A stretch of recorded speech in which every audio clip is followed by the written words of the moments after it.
əzələnin qalınlığı artdıqca yenə də şəkil ağa doğru yaxınlaşacaq. Ona görə rentgen müayinəsinin müəyyən çatışmazlıqları var. 1. Bu şəkildə demək istədiyim 2 ölçülü təsvirdir. 2. Kəmiyyətdir. Kəmiyyət deyil, keyfiyyətdir. Müəyyən şeylər qarışa bilər.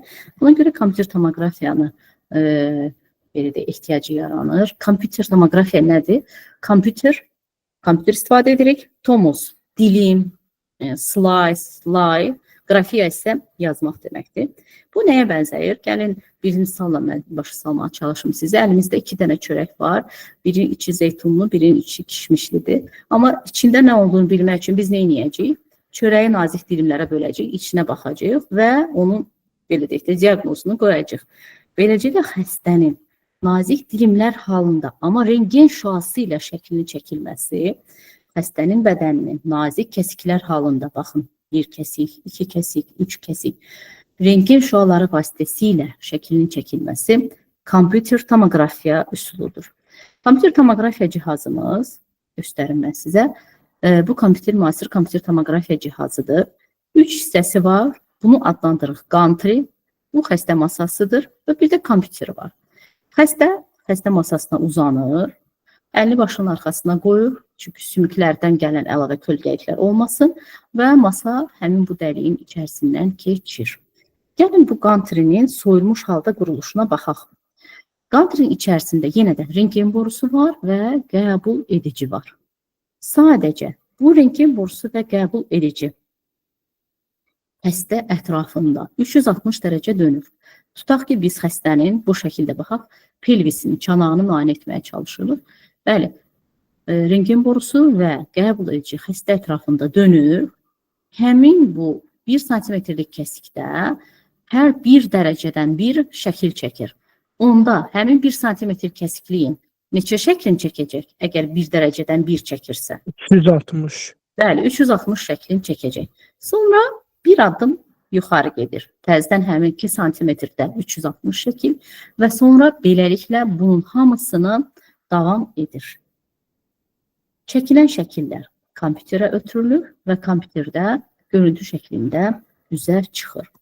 Sadəcə bu metod yenə də rentgen metodu olduğu üçün sümüklər ağ görünür, qazlar, mayelər qara, toxumalar boz rəngdə görünür.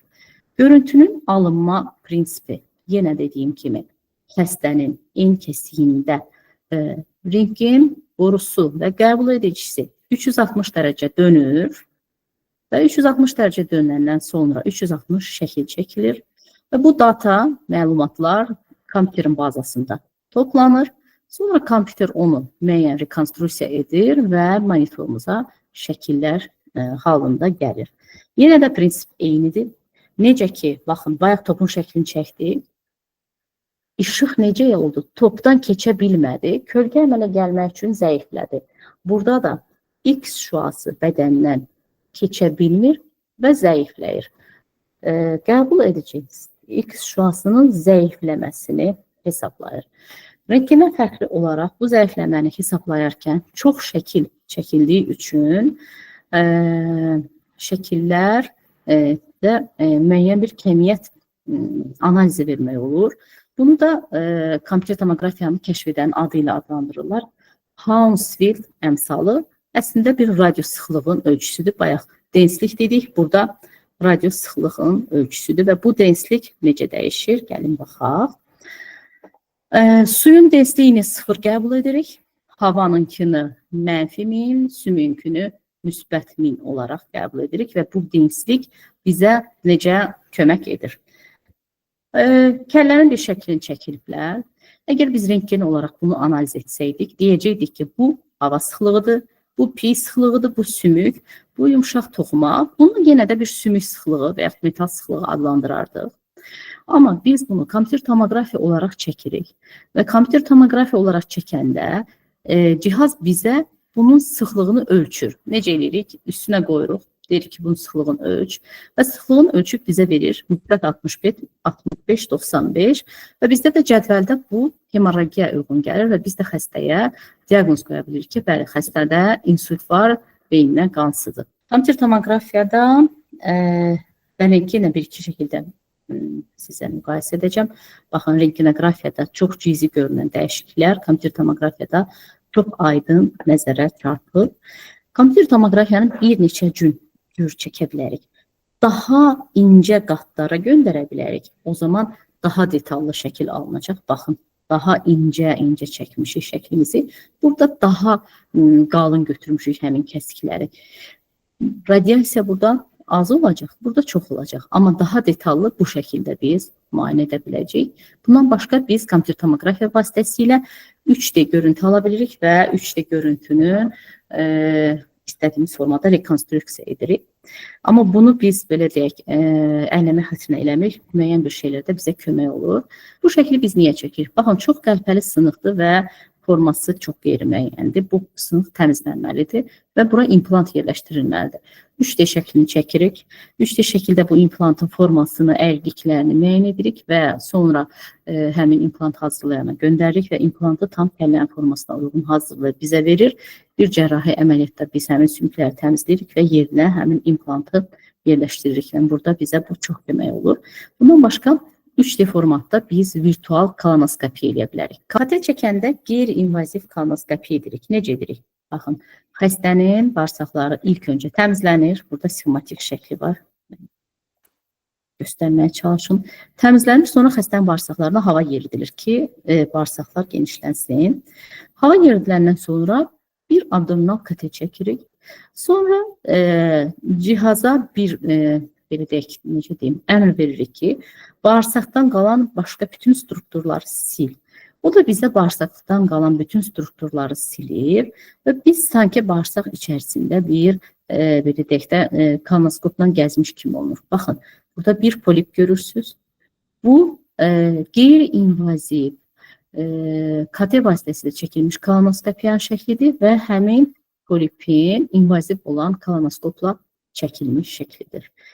Bunu bronxlarda da eləyə bilirik. Baxaq, dil şişi olan xəstədir və bronxa olan, biz belə deyək də, ağciyara olan metastazdan şübhələnirik və virtual bronxoskopiya eləyirik.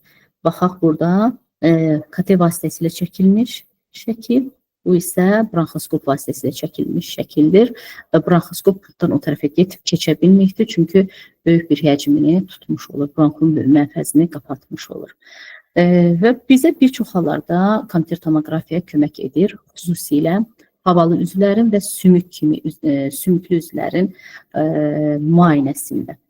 Sadəcə dozası, belə deyək də, radiasiya dozası çoxdur. Məsələn, baxaq, əgər kəllənin biz rentgen şəklini çəkəriksə xəstəyə 0,07 milizivert, KT şəklində 2 milizivert doza verərik. Döş qəfəsi üçün bu 0,02 və 8-ə bərabərdir. Bunu yadımızda saxlayaq və kompüter tomoqrafiyanın özünün terminologiyası var. Bayaq rentgende biz radiopak, radiolüsent dedik. Burada hiperdens ağ olan yerlərə deyirik, hipodens qara və yaxud boz olan yerlərə deyirik. Keçək maqnit rezonans tomografiyaya. Maqnit rezonans tomoqrafiya cihazı da öz quruluşuna görə kompüter tomoqrafiyaya oxşayır. Yenə də qantrisi var, xəstə masası var, amma prinsiplər bir-birindən çox fərqlənir. Yenə də müqayisə üçün rentgen şəkilləri qoymuşam. Baxaq, rentgen çiyin oynağı rentgen şəkli ilə çiyin oynağının maqnit rezonans tomoqrafiya şəkli bir-birindən həddən artıq fərqlənir. Burada bütün toxumalar, bağ aparatı, pik ortası çox aydın müşahidə olunur. Bəs biz maqnit rezonans tomografiyası vasitəsilə necə bir şəkil alırıq? Əvvəlcə həmin bu gördüyümüz aparata xəstə yerləşdirir. Həmin aparatda daimi, stabil bir maqnit sahəsi var. Həmin stabil maqnit sahəsində protonlar hamısı eyni tərəfə istiqamətlənir. Sonra başqa bir radio dalğa verir xəstəyə. Xəstəyə radio dalğa verəndə protonlar müəyyən bir rezonansa gəlir. Radio dalğa dayandırılanda protonlar ilkin vəziyyətinə qayıtmağa başlayır və özündən müəyyən bir siqnal buraxır. Siqnal analiz olunur və görüntü formalaşdırılır. Gəlin bunu daha rahat başa salmağa çalışın sizə. Maqnit rezonans tomoqrafiya cihazları əsasən tək protonlu elementlərdə əsaslanıb qurulurlar. Tək protonlu və bədənimizdə ən çox olan element hidrogendir. Hidrogen atomunun əsasında işləyir. Hər bir atom öz ətrafında dönür və öz ətrafında döndüyü üçün bu atom ətrafında müəyyən bir elektromagnetik sahə əmələ gətirir və hər atom müxtəlif istiqamətdə dönür. Biri sağa dönür, biri sola və bunun öz spini var. Sonra biz həmin xəstənin bədənini yerləşdiririk bura, maqnit rezonans tomoqrafiya cihazına. Müəyyən bir maqnit sahəsinə saldıq. Xaotik hərəkət edən protonlar hamısı eyni tərəfə hərəkət etməyə başlayır. Biz buna belə bir maqnit sahəsi verdik. Sonra bir dalğa göndəririk buna. Bunlar hamısı tutaq ki, dönürlər üzü yuxarı. Üzü yuxarı dönürlər, sonra həmin dalğanı kəsirik. Yenə də əvvəlki vəziyyətinə qayıdırlar. Amma biz bunlara bir enerji vermişik. Sonra bunlar bu enerjini qaytarmalıdırlar. Enerjini qaytaranda həmin enerji cihaz vasitəsilə tutulur və görüntü əmələ gəlir. Ən çox mən bunu nəyə bənzədirəm? Dərs vaxtı əskərlər nizamsız durur. Onlara düzlən deyirik. Əskərlər hamısı düzlənir. Eyni istiqamətdir. Elə bil ki, biz hidrogen protonlarına düzlən əmri veririk. Xaotik olan spinlər hamısı eyni istiqamətdə durur. Sonra rahat əmrini verəndə, necə ki, əskərlər rahatlaşır, protonlar da rahatlaşır. Amma müəyyən bir enerji alıblar və bu enerjini qaytarmalıdırlar. Enerjini qaytaranda cihaz onu tutur və bizə görüntü şəklində verir. Biz bunları, belə deyək də, məsəl üçün deyirəm, üzü yuxarı döndərə bilərik, sağa döndərə bilərik, sola döndərə bilərik və yaxud 3 ölçülü təsvirdə müəyyən istədiyimiz bucaq altında döndərərik. Və bu döndərməklə bizə axtardığımız patologiya uyğun şəkil çəkib, həmin şəkli analiz edə bilərik. Maqnit rezonans tomoqrafiya tibbdə olan bu dəqiqə ən gözəl müayinə metodudur. Onurğa beyni, beyin, oynaqlar, bütün yumşaq toxumaların müayinəsində istifadə olunur. Və bir, bayaq dediyim, məsələn, istəyirik sağa döndərərik, istəyirik sola döndərərik. Bu, belə deməyək də, yəni daha elmi dildə desək, biz həmin protonları 180 dərəcə döndərib, sonra relaks edərik, 360 dərəcə döndərib, relaks edərik və yaxud başqa bir radio dalğa göndərərik. Ona görə də MRT müayinəsi uzun çəkir. Məsələn, bir dəfə 180 dərəcə döndəririk, bu bir 15 dəqiqə çəkir. Bir dəfə 360 dərəcə döndəririk, bu bir təzədən 15 dəqiqə çəkir. Axtardığımız patologiyadan asılı olaraq müayinədə bəzən 6-7 şəkil çəkərək 1 saata qədər uzana bilər və həmin 180 dərəcənin, 360 dərəcənin özünün müəyyən adları var. Biz onları T1, T2 və yaxud fat saturated və yaxud kontrastdan sonraki müayinələr kimi adlandırırıq. T1, indi bir suallar verəcəm, ona görə burada mənə diqqətlə qulaq asın. T1 şəklində su tünd görünər, T2 şəklində su ağ görünər, parlaq. Fat saturation'da biz yağı bastırarıq, yəni yağdan gələn siqnalı almayacaq. Bir dənə də müayinəmiz var, əslində çoxdur, burası 4-ün bugün keçəcək. Kontrastdan sonra kontrast verərik, damarları və törəmələri vurğulayarıq. İkinci şəkildə ətraf pi toxuması baskılanıb. Baxın, burada pi toxuması çox parlaq görünür. İçərisində olan su səbəbindən. Pi su ilə zəngindir, ona görə belə parlaq görünür. İkinci şəkildə pi toxuması baskılanıb, fat saturateddir. Hər ikisi T1 fazasındadır. Sadəcə ikinci şəkildə biz xəstəyə kontrast vermişik və bu bir törəmə, bir böyük ehtimal hansı xəstədir, bəd xəstəlik, xoş xəstəlik olduğumuz bu dərsimizin mövzusu deyil, ona görə bu webinarda onu araşdırmayacaq. MRT haralarda istifadə olunur? Bayaq dediyimiz kimi yumşaq toxumaların, harada su çoxdur, onların müayinəsində istifadə olunur. Yeganə müayinə metodlarından biridir ki, kontrast vurmadan damarda qan axımını müəyyən edir. Dopplerdə belədir və MR angiografiyada belədir. Baxın, xəstənin beyin damarlarının müayinəsidir. Kontrast vurmadan da bu damarın biz tutulu olduğunu bilərik. Maqnit rezonans falangepankreatografiya var. Bu bir MRT şəklidir. Bunu biz cihaza belə deyək, əmr göndəririk ki, öddən başqa hər şeyi silsin və saxlayıb öd kisəni, qaraciyər daxili öd yollarını, ümumi öd axarını və duodenum içində bir qədər öd olduğu üçün bunu parlaq şəkildə saxlayıb. Bundan başqa funksional MRT var. Funksional MRT hidrogenə yox, oksigenə əsaslanır və toxumanın oksigenlə doyma dərəcəsini göstərir və digər biz preparatlara əsaslanan, digər preparat elementlərə əsaslanan MRT şəkildə çəkə bilərik. Sadəcə biz öz cihazımızı başqa cür proqramlaşdırarıq. Hidrogeni deyil, oksigeni ölçər və yaxud başqa bir maddəni ölçər və bizə həmin maddənin dəyişdiyi xəstəliklər haqqında müəyyən bir məlumat verə bilər. Və MRT-nin özünün müəyyən bir terminologiyası var. Burada biz siqnalın intensivliyindən danışdığımız üçün hipointens və yaxud hiperintens istifadə edəcək. Xülasəsinə gəldikdə, bədəndə olan hidrogen atomları kiçik maqnit kimi davranır. Bu atomlar xarici maqnit sahəsi ilə düzülür. Radiofrekans impuls veriləndə bu atomlar müəyyən bir istiqamətdə dönür. Sonra relaks olunanda özlərindən verdikləri enerji cihaz tərəfindən qeyd olunur. Digər toxumalar, digər bir cihaz əmrdə başqa bir düzülür və başqa bir şəkildə geri qayıdır. T1 və T2-nin fərqi T2 çəkilişində maye parlaq şəkildə görünür. Müayinəsində olan tələbələr bəzən aid edə bilmir, çünki hər ikisində toxuma yaxşı keyfiyyətli görünür. İlk anda müqayisə etmək üçün yadınızda saxlayın. Rentgen müayinəsi olduğu üçün sümüklər ağ şəkildə görünəcək. Bu kompüter tomoqrafiyadır. Sümüklərdə su az olduğu üçün MRT-də sümüklər qara rəngdə görünəcək. Bununla siz KT və MRT-ni bir-birindən ayırt edə bilərsiniz. KT daha sürətli olduğu üçün bir üstünlüyü var MRT-dən. Deməli, belə götürəndə, gəlin belə deyək, toxumanı çox qəşəng göstərir MRT. Sümüyə də istəsək baxarıq, hər şeyə baxarıq. Amma bahadır, uzun çəkir. İkincisi, travma xəstəsinin üzərində metallar olur. Boyun, qol deri. Ona görə biz onu MRT cihazına sala bilmərik. Bütün travma xəstələri üçün, əksəriyyəti üçün KT çəkirik. Birindən başqa onurğa beyin travması. Onurğa beyin travmasında MRT çəkilir. Qalan digər bütün hallarda KT çəkilir. Və bir də ətraf sınıqları zaman, məsələn, əli sınıq, xəstənin ayağı sınıq. MRT-nin bir dənə də çatışmayan cəhəti var. Çox səs-küylü metoddur. Həmin o maqnitin verilməsi, alınması müəyyən bir səsə səbəb olur.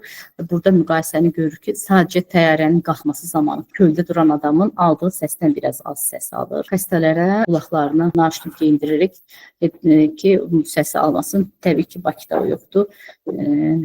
Xəstəni eləcədən salırlar. Ultrasəs və yaxud sonoqrafiya müayinəsi. Burada biz səs dalğası istifadə edirik. Qeyri-ion müayinə metodudur. Real time müayinədir, yəni real vaxt ərzində müayinə aparılır. Niyə görə ultrasəs seçirik? Dünyada ən geniş yayılmış görüntüləmə texnologiyasıdır. Çünki əlçatandır, sürətlidir, ucuzdur, pasient üçün zərərsizdir.